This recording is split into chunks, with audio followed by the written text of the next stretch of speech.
Your average MMA show, baby. This is Brothers in Combat with SERG Vicente and Darnell Giovanni. No need to fight. Just listen up and get it right. Brothers in Combat, baby. We rollin'! Yeah! All night long. Boom. Boom. What is going on, everybody? And welcome to Not Your Average MMA Podcast, Brothers in Combat, the dynamic duo in MMA duos. This is SERG Vicente, the Fight Podcast. Joining me, right next to me, is the mystic one, Darnell Giovanni. Darnell, say what's up to the people. What's up, people? What's poppin', fight fans? We're back with another episode. No, we took a week off, but we're back. You know we're going to be here. Lots to talk about. Things are happening. What's going on the West Coast, Serge?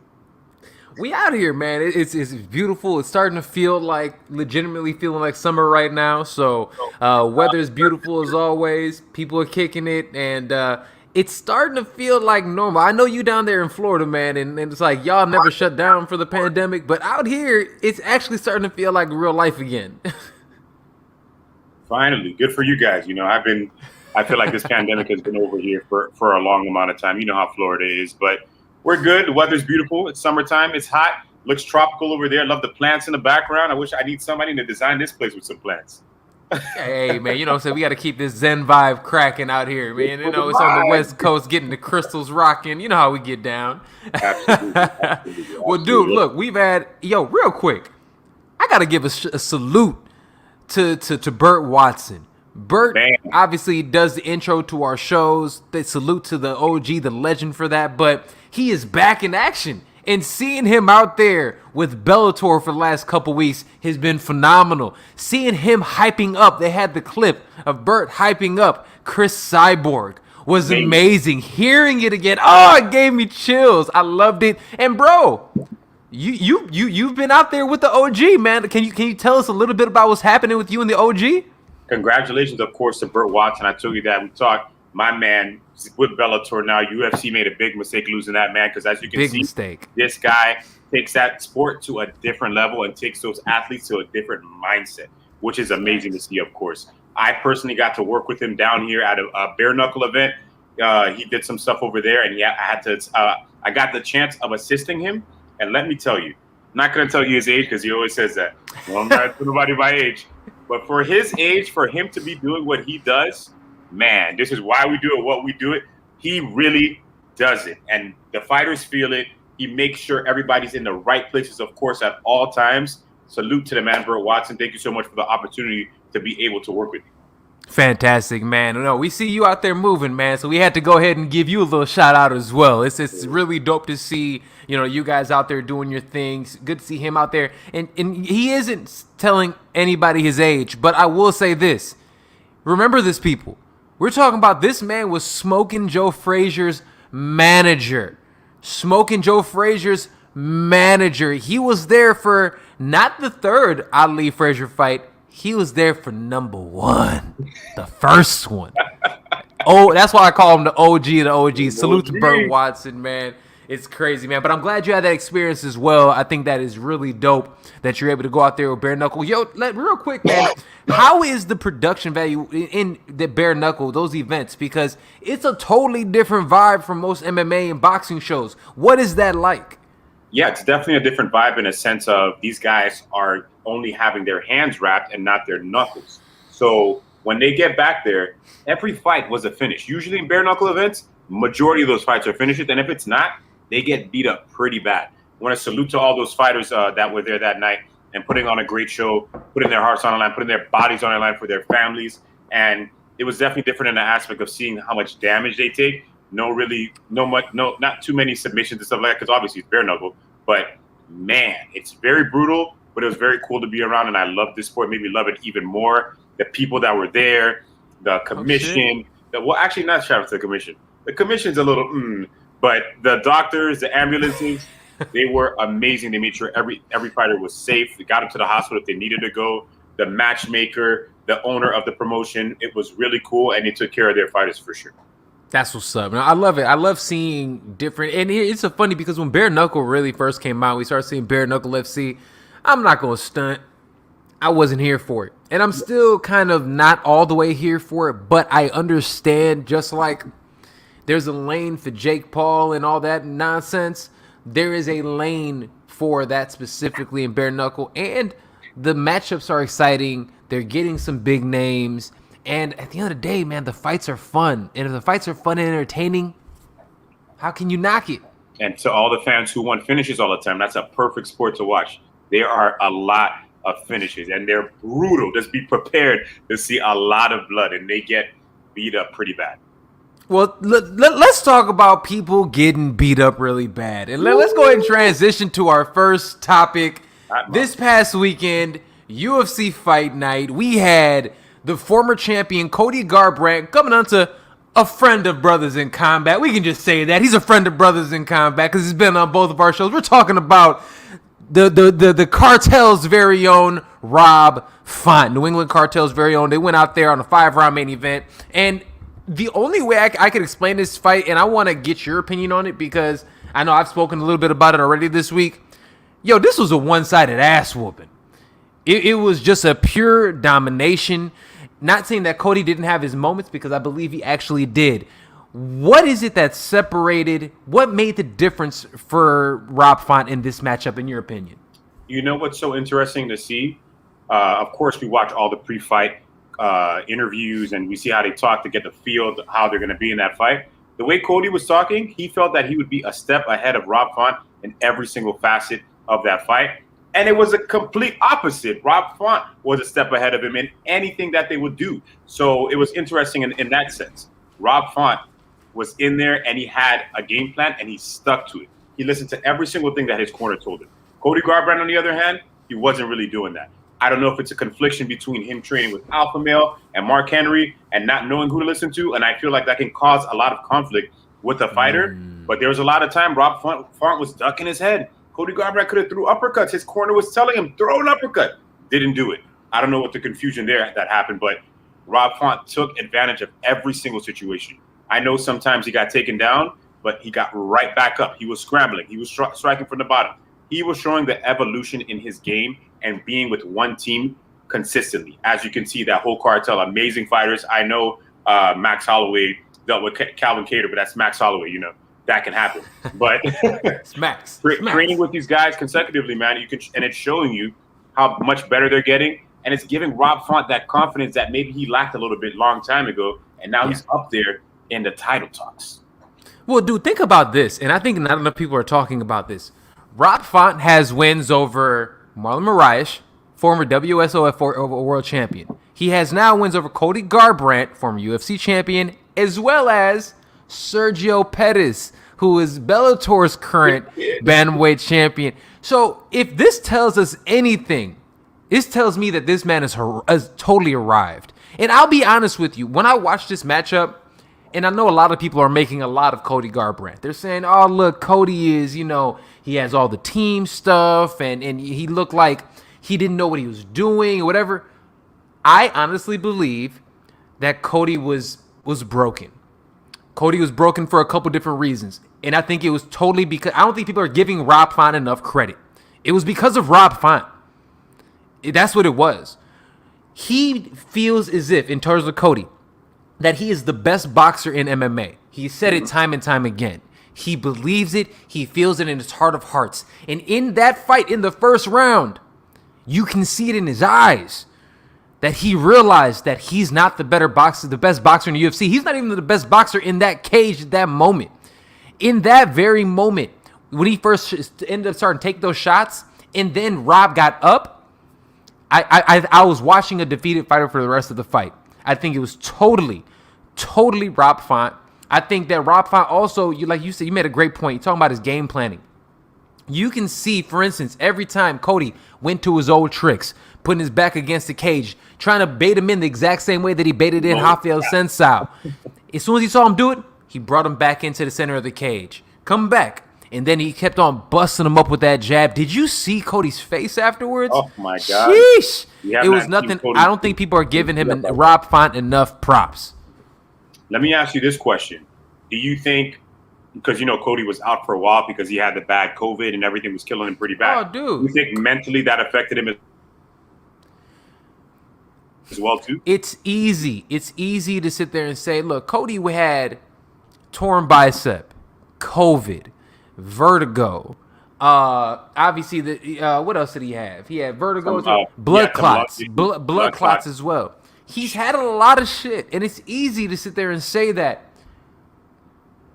And yes, all of that could have come into fruition, but one thing we do understand and we do know as people that follow the sport as long as we have, every fighter is coming in with an injury. Every fighter is coming in dealing with multiple different things. We just don't. If he went out there and dominated Rob Font, none of us even talk about that. We'll talk about how great he is and how amazing the double camps that he's doing. We'll be talking about how amazing he is. And we're not doing that. Now we're trying to find excuses. There's one excuse, people. His name is Rob Font. And another thing, too, this is the first time. I know Cody Garbrandt's been champion. Oh, no, it's not the first time. He's gone 5 rounds before, but I've never seen against Dom. Look, that 4th and 5th round, it looked like he was giving up. We did. And again, I'm sorry. Go ahead. Yes.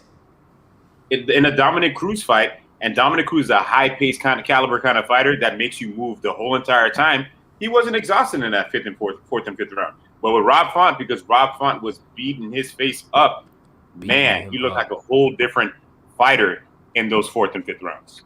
Dude, that's the first time I've seen Cody Garbrandt get knocked. I've seen him get knocked out. So I've seen him lose. I've never seen Cody Garbrandt get beat up.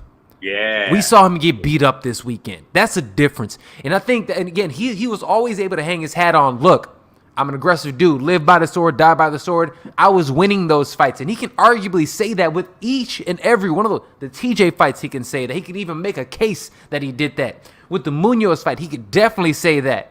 He can't say that in this fight. He didn't have any moments that he was hurt. And here's another thing, too, that I think really discouraged him. He hit Rob Font with the exact same bombs that he hits everybody else with. And Rob Font ate them like cookies and kept walking forward. Rob Font is durable. He's tough. And here's the thing, and I know we're talking a lot about Cody because he's been the bigger name, so it makes sense why we're talking about him. Yeah, absolutely. Let's talk about Rob for a second, because I think a lot of people are making it seem like Cody is the bigger story. Let me ask you this: where, in your opinion, does Rob Font go from here? Where does he go from here? Mm-hmm. He goes to whoever wins that Sterling versus Jan title fight. Rob Font gets that title fight. Because who else is going to fight? He's not going to fight. He doesn't need to fight. I mean, he can fight other guys that's on top of him, but do you think they'll give him Cody? Do you think they will leapfrog the winner of Cody versus TJ and give them the title shot over Rob Font? Depending on what happens, the result of that fight. Because if one of them has a very impressive performance, especially if it's Corey. TJ. Oh, Corey. Okay. No, especially if it's Corey, because he's been on a crazy streak. And I feel like has he been on a crazy? He's only on a 1-fight win streak. I mean, not a crazy streak. Excuse me. He had a really good. Well, he hasn't lost that many fights in the UFC. He's only lost 1, right? Okay. To Aljamain. And then besides that, he was streaking before that. Lost the fight to Aljamain pretty fast, who's the champion right now. And then he beat Frankie Edgar and knocked him out like nobody's ever knocked out Frankie Edgar before. So with the UFC, it's going to be like, who do we give this title shot to? The guy who just recency bias, he knocked somebody out really clean. You can show that kind of a highlight. Or TJ, who tested positive for a performance-enhancing drug, to give him that title shot even after beating Corey? I don't know. I feel like, depending on who wins that fight, but for Rob Font, I personally think he deserves a title shot, because I feel if Cody Garbrandt would have won that fight, title shot immediately, for sure. Oh, so at 1,000%. Why not give it to Rob, a guy who's been working his ass off for such a long time, putting in the work? Give that guy a title shot, and it shows he's earned it. Good everywhere, and he's earned it. I think he deserves a title shot, in my opinion. So I agree with you. I think Rob absolutely deserves a title shot. I think that it's not even a question. It absolutely should be him. He's done the work. He's beaten the former champion. He's beaten the number 1 contenders back to back to back. He's literally done it 3 times in a row. He's beaten the number 1 contender. He deserves a shot. I'm gonna throw a name out there. I want to know what you think. Dominic Cruz. I'm saying Dominic Cruz for this reason. Only reason because I know how the UFC works. We don't always get Charles Oliveira versus Michael Chandler. Yeah. A lot of times, I just have a bad feeling. TJ, because of his history, if he goes out there and dominates, he's going to get the shot.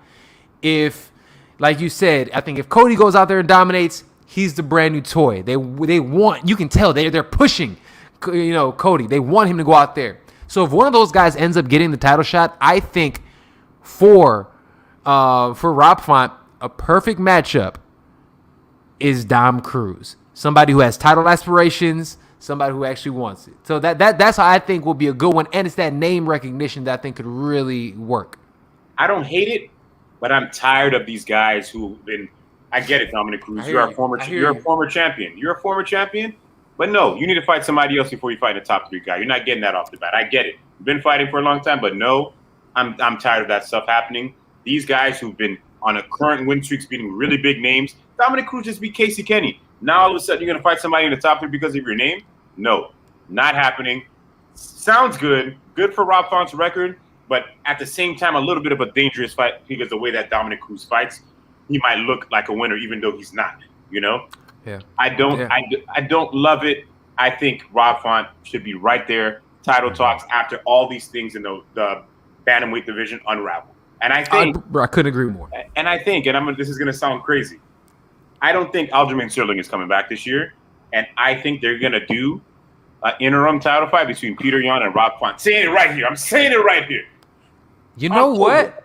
Mystic Black might have dropped one for us today, boy. Because I don't think he comes back. That was a neck injury. I know he's trying to rush it and try to come back because he probably feels the pressure of people and talking about that title and saying he's a paper champ. He cheated, all this stuff.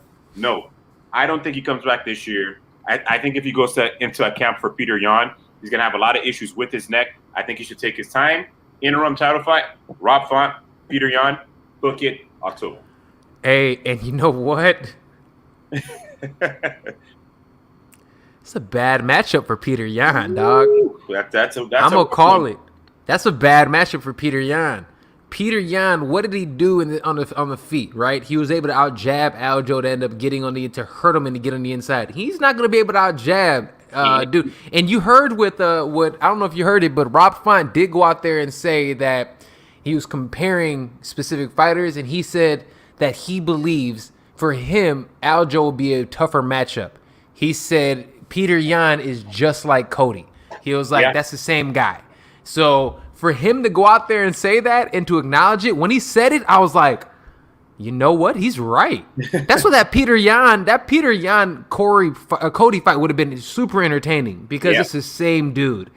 Hearing this now, woo, I don't know. But let me ask you this. I do have a question. Mm-hmm.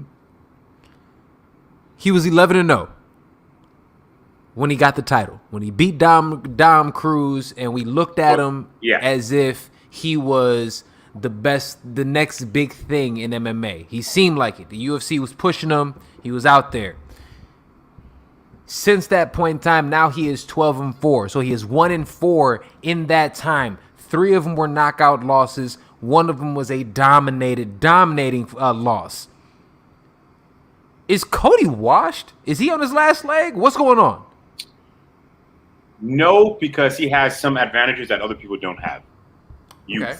He's 29 years old. Only 29. I understand he's taken damage from the knockout losses, the 3 knockout losses from Pedro, from TJ 2 times. Unfortunately, he got those knockouts from TJ, and TJ was on the juice. So that sucks to see that happen. And he just took a lot of damage in this last fight too, as well, against Rob Font. My thing is with Cody, stay in one camp and take your time for your return.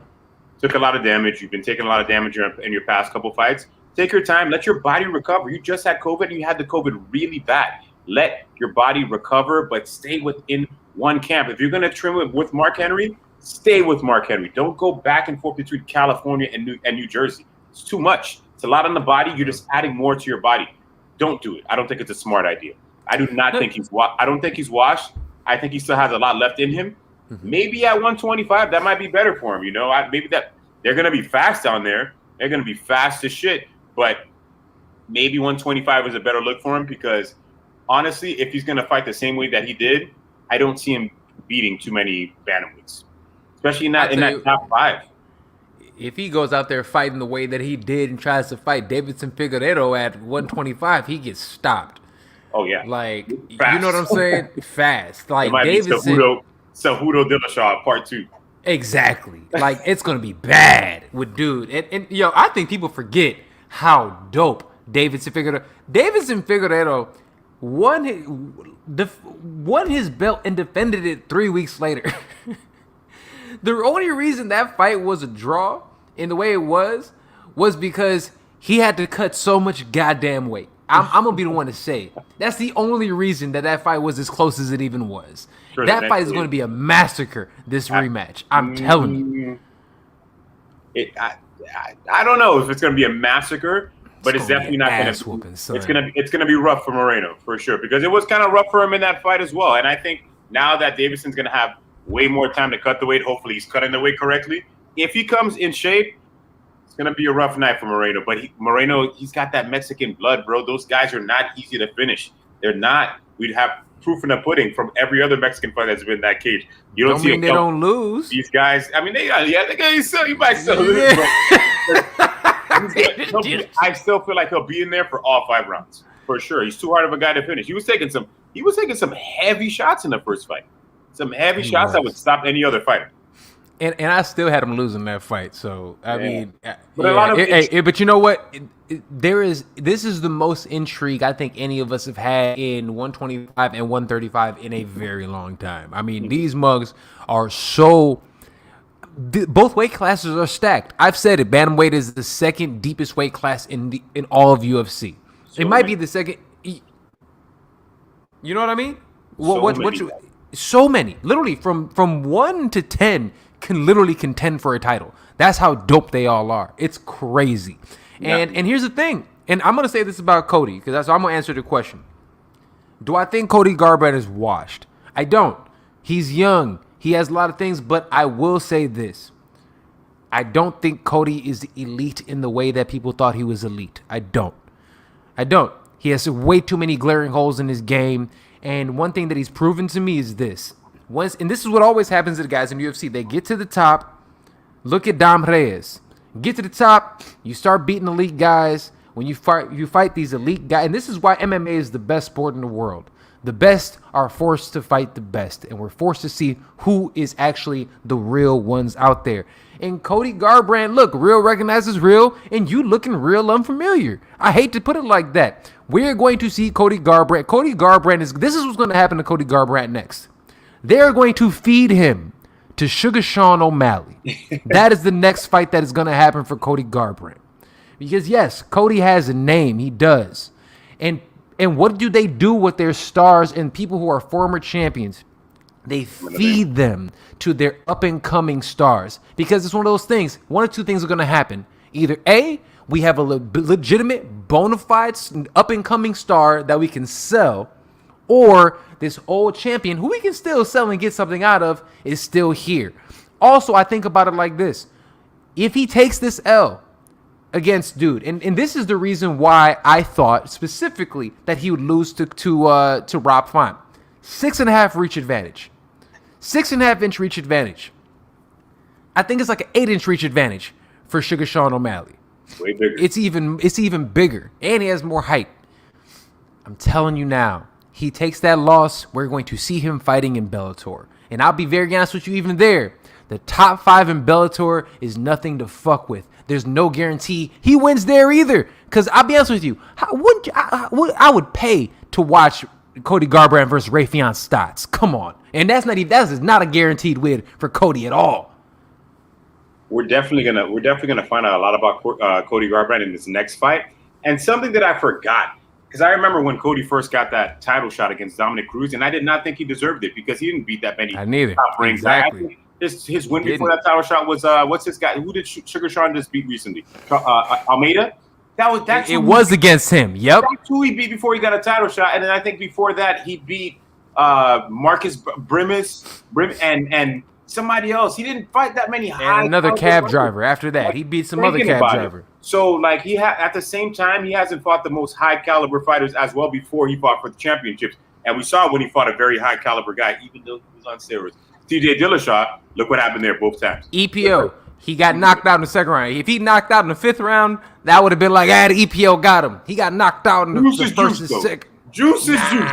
I will always add the asterisk because it is proper to say it. If they were on anything, I'm gonna put the asterisk on it because I understand that. I hate any kind of juice. I don't care what juice it is. V8, fruit punch, Gatorade. Don't put it in the system. Damn it, just be natural.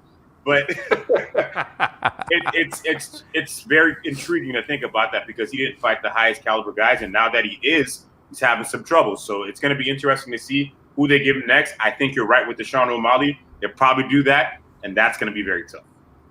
He has heat. But look, let's move on because you have anything else you want to say about Cody or these dudes? Let me see. Nah, congrats about finding a big win, and I hope to see him get a title shot. That'd be awesome for him. Calm guy, really cool guy, very open, has a really good story. I think that'd be awesome.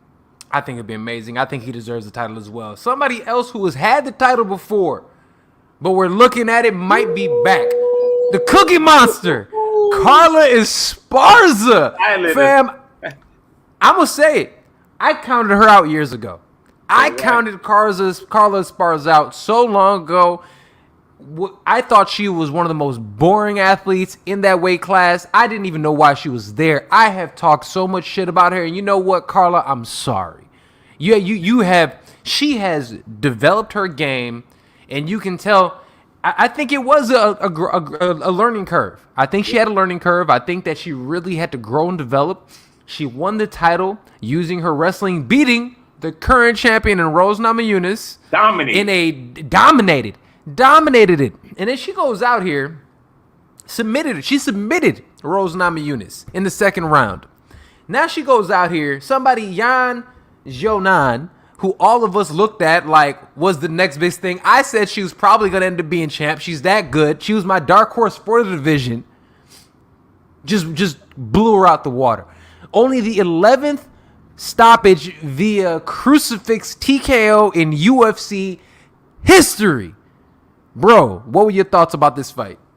Man, just like you said, Carla ESPARZA, I counted her out a long time ago. I'm just like, damn, I don't think she can get better from this. Her striking doesn't look good. She took some time off. I remember that time period she took off. Like, what's going on with Carla ESPARZA? What is she doing? She injured? She wasn't injured. Nothing. You know what she was doing? Getting better. She was working with her camp, and she came back, and she's now on this winning streak, and she's not having performances to where it's like, oh, she might have lost that. No, she's dominating all these girls. Dominating them exactly. Well, she did have the two fights leading up to this were split decision wins that were close. One was against Michelle Waterson. That was a close one. And Marina. Those were close, but she still won. It wasn't a robbery. She still won. They made the Marina one seem close because of the stand up. I don't think that one was that close. Marina was getting dominated on the ground and she could not get up. To me, that's not a split decision. Depending on everybody else watch that. Marina Rodriguez, as you can see, is killing people right now. It's looking really good. So the fact that Carla did it to a girl like that, that says a lot.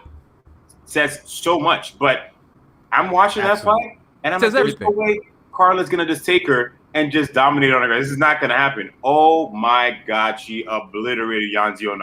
I couldn't believe that happening. Jon Jones hasn't been dominated by anybody, even like a Claudia Gadela, who's usually dominating the people on the ground. Nobody hates her like that. She couldn't do it. And she went in there. Carla went in there and showed us what brought her into this game. Wrestling. Just like Khabib. You know what you're good at, and you're going to make sure that you are as dominant as possible with that tactic. And I feel like she's gotten better on the ground. Like her grappling has gotten better, something like that. But for her now to be able to call out the champion because she already beat her, and as impressive as she's looked lately, and not too many people have tried to take Rose Namajunas down. They always want to stand and bang with her. Rose has not been on her back in a long time. But when she fights Carla, she's going to find herself there. Oh, dude, I'm with you right there, man. And I'm sorry, like I said, as I was trying to do talk that talk, my damn camera freaked out on me. So give me a hot second. You still hear me all right, right? Yeah, I hear you.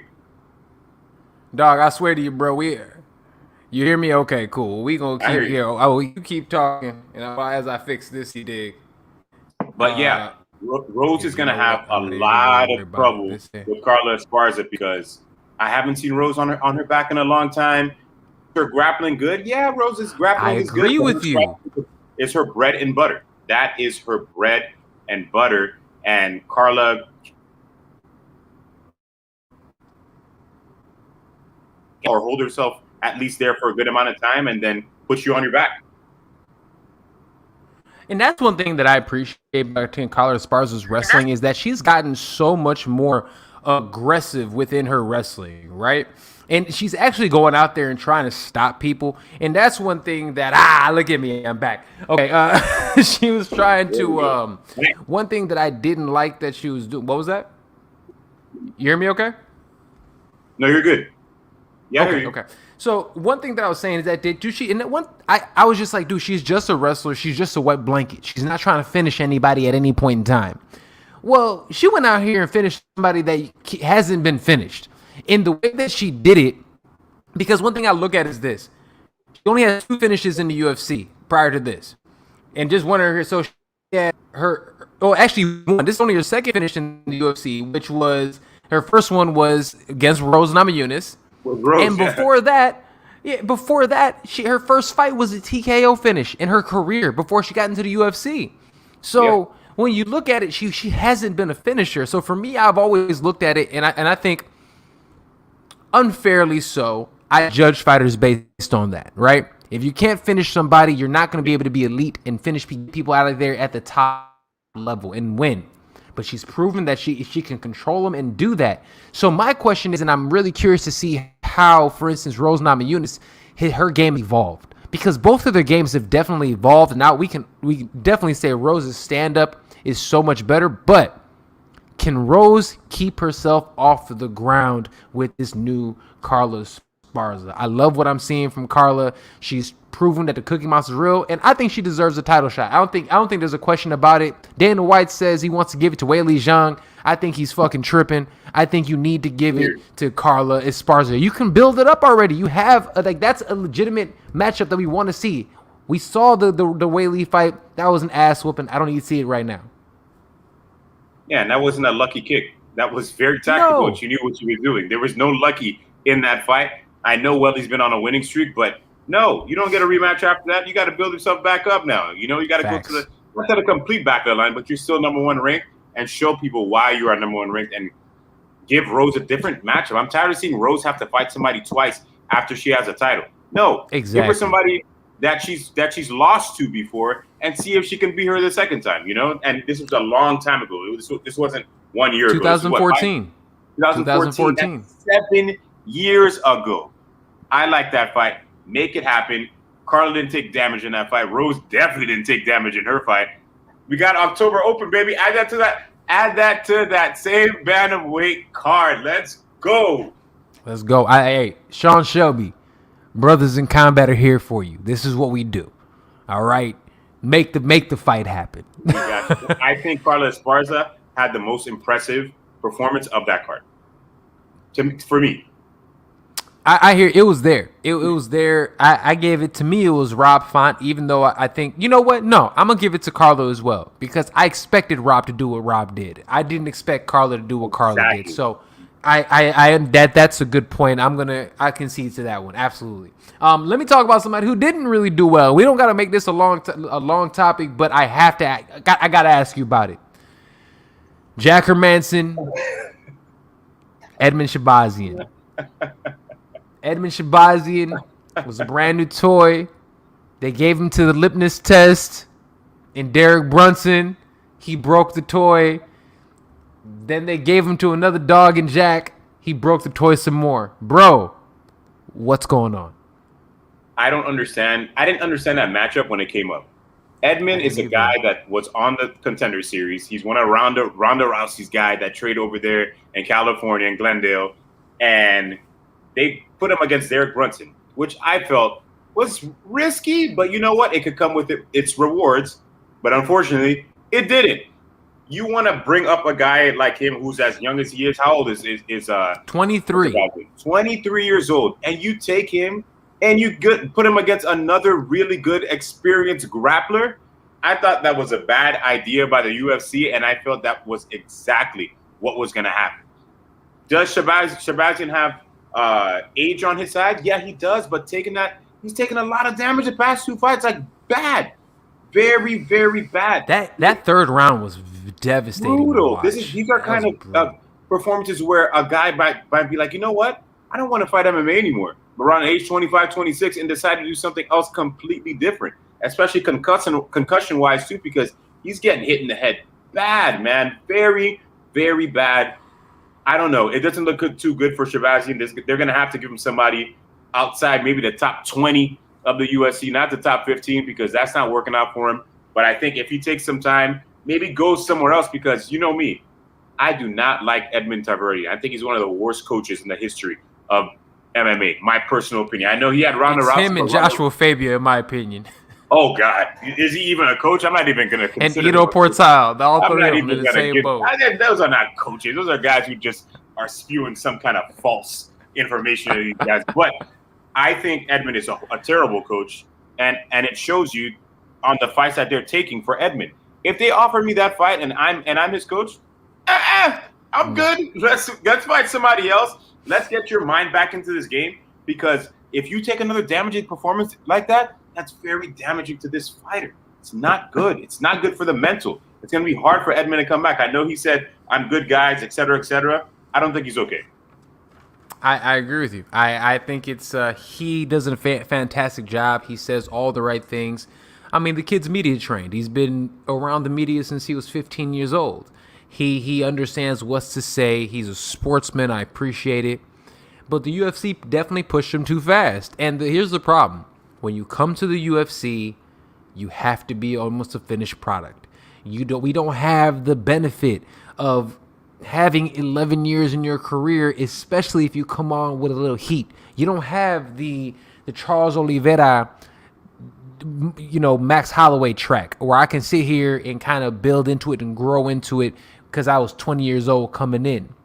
Because he came in with Ronda Rousey. He was the Ronda Rousey kid, and then he went out there and then he beats Brad Tavares, knocks him out. So after that, it was off to the races, but I think the Brad Tavares fight showed us that he's very talented. I think in the striking, you can put him in there with almost anybody. Mm-hmm. But he doesn't have an all-around game, which brings me to my kind of point is that the UFC just does such a terrible job. And maybe it's not their job, right? I think Bellator does a better job of bringing up talent. But what can you do? What can they do? Is there anything that the UFC can do to fix this? Or is it up to the management to just pretty much say at the end of the day, we got to be better with our people. We got to take our time with people, make sure they're 100% ready. Do we have to bring them up there like Jiri? I mean, is that how they got to do it? Does everybody got to get 20-something fights fighting in a different organization like Jiri? Or shit, like Adesanya? Smart on Jiri and Adesanya. Two guys who got offered UFC contracts and said, no, I need more experience. I'll be back. They got it to one guy who's the champion right now and one guy who might be the champion. Smart on them or whoever. I don't know if and it's their them. teams. I don't know if their team, their manager. Very smart. It just shows you that Edmund is not around the right people. I couldn't agree more. I think it's a great point. Which let's go ahead and transition. And first of all, everybody who's watching live right now on Facebook, on YouTube, on Twitch, everything in between, thank you guys so much for joining us in on Brothers in Combat. This is episode 10. We're getting it out here for you guys. I want to talk about this. Let's go ahead and move this transition to a little bit of fighting news. Now, let me ask you this. Do you want to just mention Bellator? Because that Bellator card wasn't the most entertaining card. I think the only thing that really was on there was the Cyborg win versus Leslie Smith. It was a calculated great performance by Cyborg, but she won. Was there anything else you really want to talk about with that one? I think she gets what's it called next also. I'm not sure who she's gonna fight next, but I want to give a shout out to Hannah Guys for. It looks like that she might get Kat Zingano next. Kat Zingano, which would be great. I'm glad she called her out because I don't know why Kat Zingano keeps fighting all these blokes that she definitely knows that she can beat. But shout out to Hannah Guys because she was definitely underrated in that fight, and they thought that Valerie Laredo was going to run through her and just keep building Valerie Laredo's name. But Hannah Guys, shout out to her. Shout out to Valerie Laredo too as well because listen, the girl's very young. She's 22 years old. putting her body on the line, training every day. She's trained with beasts and Amanda Nunes, Kayla Harrison, a lot of those girls. I know people talk a lot about Valerie Loureda because she shows her body, does this and that. Listen, that girl is making a lot of money. Do what you got to do to support yourself. If that's a route you want to take, go ahead, do it. None of my business, but I just hope that she takes her time to develop that ground game, because as you can hear from her coaches in the corner, they literally told her ground game is atrocious. They told her her ground game is atrocious. For them to say that, they might know something that we don't, right? Yeah. So I hope she goes in there and she's putting in that work. Maybe some less selfies, but I just hope that she comes back strong. She's very promising because she has a good Taekwondo background and she trains with a lot of beasts in there. It's possible, but we'll see what happens next with Valerie Loureda. And another thing too, I understand the whole I don't want to tap thing. If you are in that deep of an armbar, just tap. You want to be out for months? Just tap. I think that's the most ridiculous thing. People make it seem like they try to make it like this like toughness thing. You know, if you're in a position, that's the beautiful thing about tapping, right? It's when you get knocked out, you can't tap. You got caught. You go to sleep. If you're in a submit, that's the beauty of tapping. You got me. I can't get out of it. I know I'm defeated in this position. I'm going to tap to stop myself from getting injury. That's not being scary. That's not being pussy. That's just being smart. It is what it is. Valerie Loureda is promising as she is. First of all, salute to her corner. Salute to her corner for keeping it a bean like that. Not enough corners do that. They were out there, actually told her, like, hey, this is total bullshit. You need to get your shit together. You know, I loved what I saw. Stop with the spinny shit. She went back out there and did some more spinny shit, but they asked her not to, and that's quality cornering work. Valerie needs to, honestly, I'm not saying, look, make your money. Make your money. And I saw her getting a lot of hate over the weekend because of, like you said, what she does and how she promotes herself, whatever. Look, man, she's bodied up. She can fight. She's making money. I'm not mad at anybody for making money. But there's a responsibility that she has to do now that, hey, you got to get better. They let Aaron Pico, you're allowed to take losses in MMA. This isn't boxing. You can take an L. That's okay. You have to get better. And here's the thing. We can't see you lose for a long time. She has to come back stronger. She has to come back better. Because look at Aaron Pico. We looked at Aaron Pico like he was going to be the truth. Now, he's fighting on Bellator's undercards. Okay? Now, it might be better for his career. He might end up being the best thing since sliced bread. At least now he's taking the time, but Valerie needs to get it. She needs to get it together. Like that wasn't a good performance. Aaron Pico is out there getting better, which I'm very better. Good on him, because he noticed where the mistakes he was making, where he was making the mistakes, what team he was training with. That probably wasn't the best idea of his tactics of the way he fought. Because if you look how he fought before, he fought the same way like TJ fought, to sometimes overly too aggressive, and you end up paying for it, But I want to say one thing too. Aaron Pico is probably one of the most exciting fighters. One of the most exciting fighters in the game. 7-3, all finishes, either he's getting finished or the other person's getting finished. Straight up. And he has this mindset now to where, and he's actually fighting in June, so this is kind of perfect to add this in there.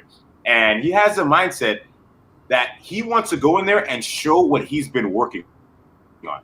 Go in there and just get on those crazy brawls. No. You saw his last out? I thought he killed the man. Do you know who he reminds me of? Do you know who that reminds me of? And then that mentality? Somebody that a lot of people discounted. Somebody that I've been very high on. We're talking about the current UFC lightweight champion, Charles Oliveira.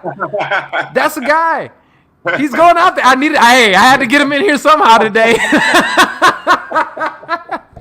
Hey, but think about it. Live by the sword, die by the sword. Good fight. Good fighter. That's what Sergio just said there. Let me translate for Sergio. Good fight. Good fighter. Please get Charles Oliveira a better translator. I'm going to put it out there. Yes. Better. Yes. You're not translating what he's saying correctly. Check it out. I agree with that. I'm not. I don't. I watched it, but you can tell. So here's the thing. Darnell and I go back and forth with this one. I agree with him this time.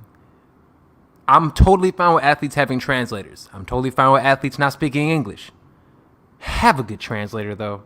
Like, come on. Like, that. They like make sure the person's on there. Like, you know who my favorite translator is? Was Yoel Romero's translator. I love that guy. I don't know what happened. I love that with guy. him anymore.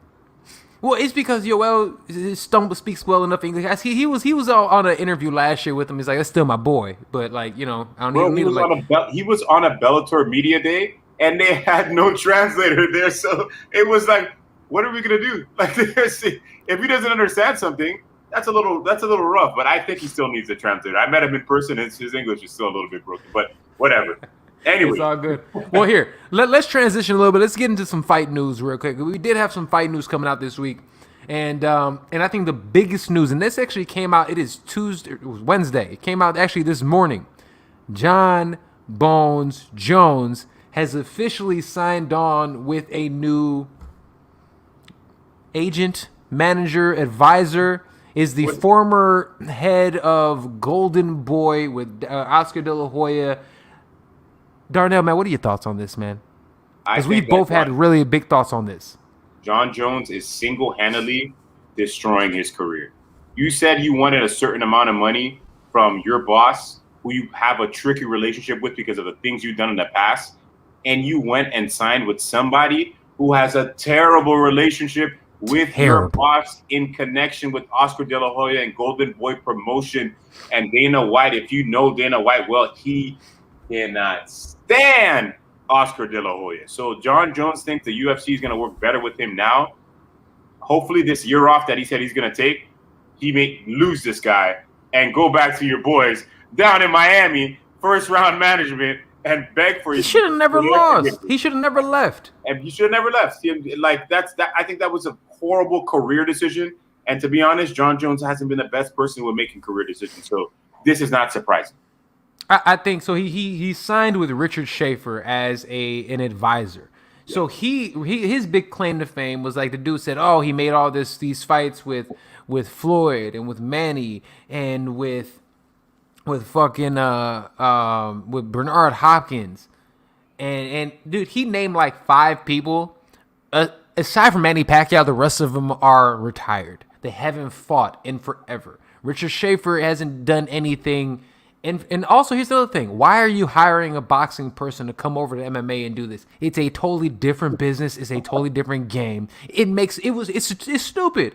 It makes zero sense. And Jon Jones, once again, proves to the world that, first of all, and I'm going to say it, I don't care what anybody says, I'm truly starting to believe Jon Jones don't want the smoke at heavyweight. I truly am starting to believe that.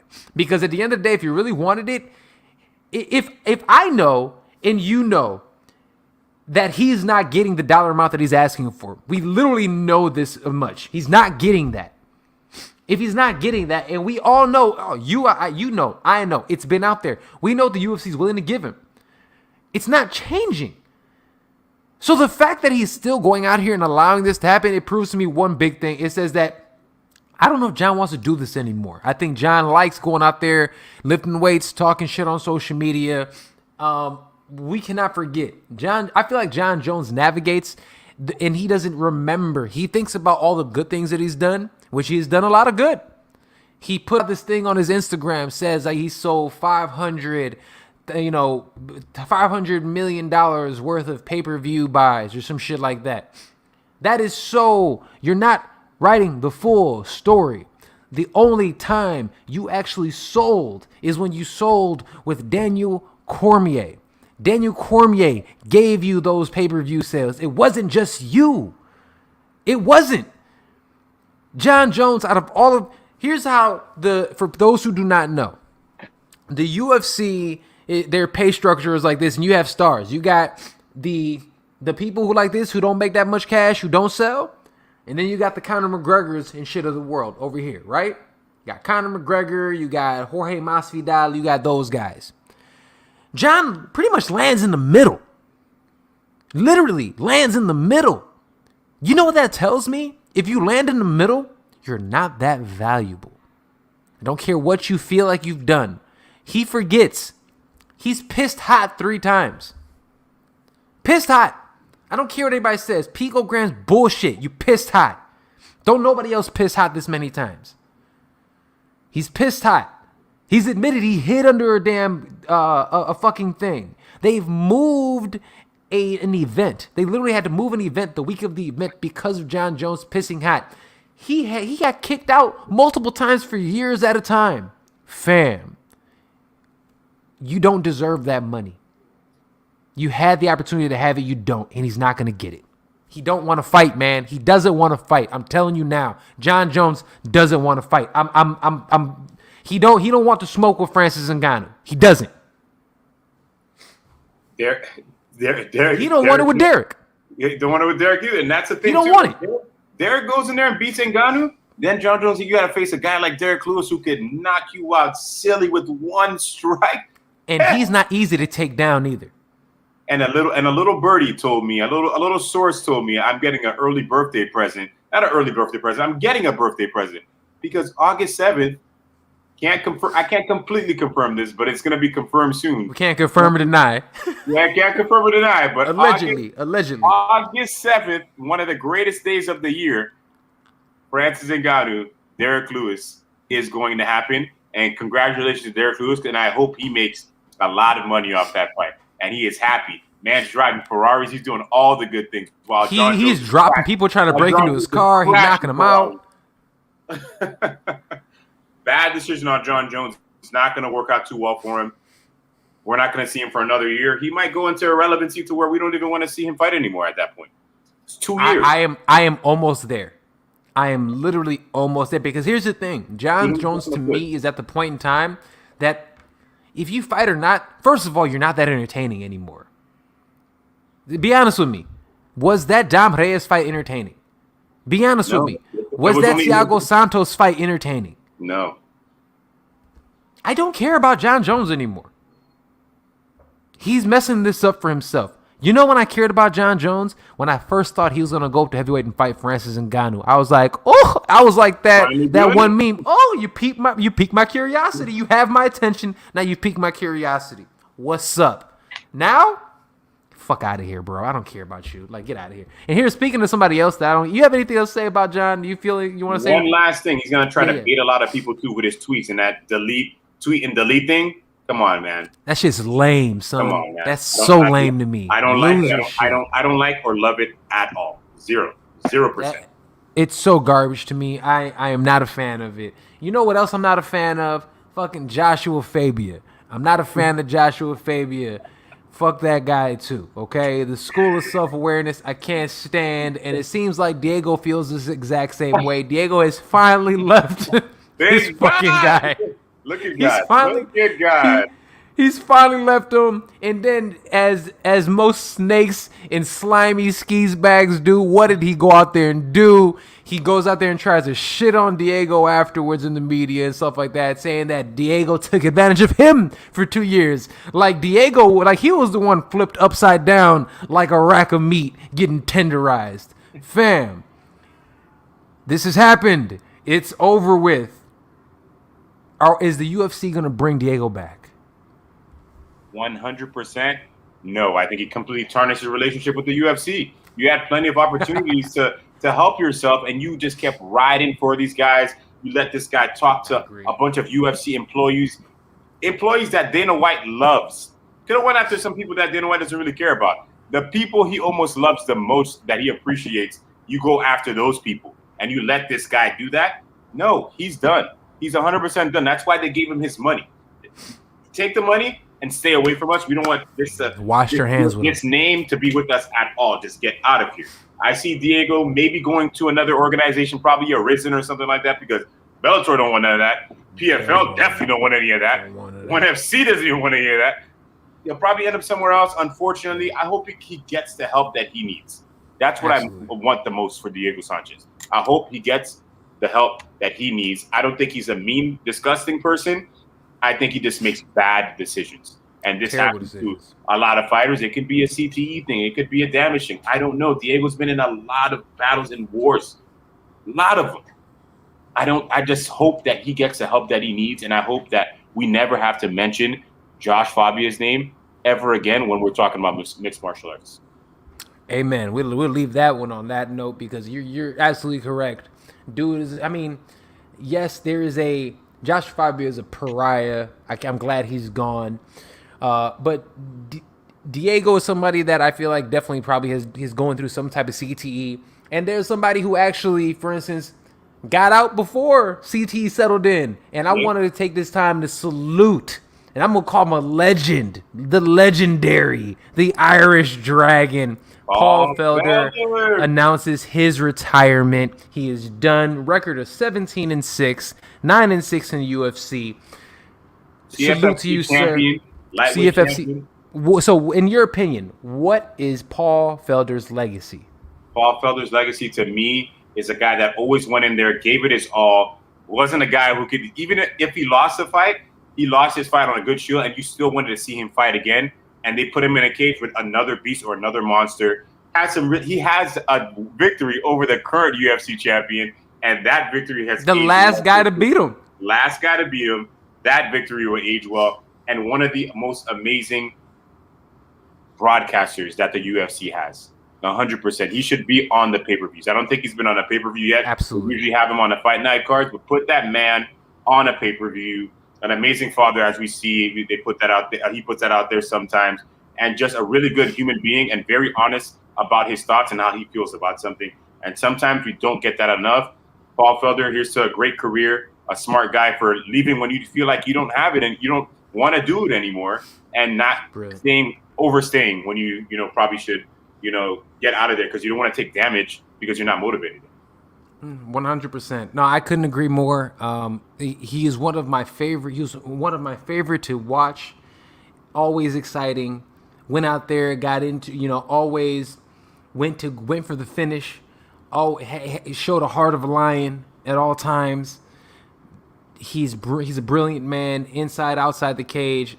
I'm so excited to see what he has in store. And I think that him in the UFC, I would love to see him on the pay-per-views. I think he's that good. He's one of my favorites. I mean, I could imagine, him with DC and fucking, and Anik. I think there'll be a great time. I think the dude is amazing. Salute to Paul Felder. Amazing career. Did it the right way. And here's the thing, people. 17-6. I'll say this real fast. People look at that and be like, oh, that's not a great record. That is what a record somebody who fights only elite fighters is supposed to look like. That is what it is. Boxing, y'all ass. You have to sit. I've been so pissed off the last week. I can't stand it. You should not be able to get you. How is it possible that if you are the top 10 pound for pound and you've not at least faced half of those opponents aren't elite fighters? None of the people in the top 10 aside from Canelo Alvarez is like that. Paul Felder, 17-6. He fought elite fighters. Everybody he fought in the UFC, 9-6. All those people were elite. Okay, he's amazing for that. 17-6. That is a warrior. That is a champion. I fucks with Paul Felder. Hey, cheers to the Irish Dragon. I wish I had a beer or something here to cheers to you, but I will do it for you. Put something out, put a video out, something like that, because you deserve it. Facts. Oh, salute to Paul Felder. But yo, with that being said, man, I think that's about it, man. Anything else you want to talk? Any quick hits or anything that the lingering that you want to talk about? You guys know you can go on my page and get this fire ass merch that just fire. Make sure we got tank tops, we got hats, we got t-shirts. Ooh. Mystic Black MMA represent the brand. I appreciate you guys so much. Of course, you know where you can find me. There it is. I love it, man. And as you know it, I'm your boy Serge VICENTE of the Fight Podcast. Check us everywhere out. Apple, Google Play, Spotify, SoundCloud, Stitcher for both shows, all of our shows. You can find us all everywhere podcasting is available. Find us all on our IG, me at The Fight Podcast and at Serge VICENTE, over here at Darnell Giovanni and at Mystic Black. This is how we gets down. We are the dynamic duo in MMA. This is Brothers in Combat, not your average MMA podcast. We love you guys. We'll see you next time right here on the show. Boom!